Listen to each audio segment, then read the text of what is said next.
நீங்க எதுக்கு 100 பவுன் போடுறத சொல்லணும்? கண்டிப்பா இதை நீங்களா சொல்லல, சொல்ல வச்சுட்டாங்க. கண்டிப்பா கிறிஷ் அம்மா உங்ககிட்ட தனியா ஏதோ பேசிருக்காங்க, அப்படிதானே?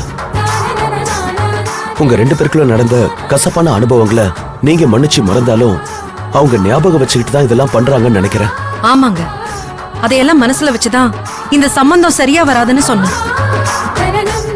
ஆனா இப்போ இது ரம்யாவோட சந்தோஷத்துக்காக நடத்த வேண்டிய கட்டாயத்துல இருக்கேன். அவங்க இந்த கல்யாணம் நடக்கவே கூடாதுன்னு எனக்கு ஒரு சவால் வச்சாங்க. அதை நான் நடத்தி காட்டுறேன்னு பதில் சவால் விட்டுருக்கேன். நிச்சயமா நீங்க எதையோ உள்ள அர்த்தத்தோட யோசிக்காம சொல்ல மாட்டீங்க.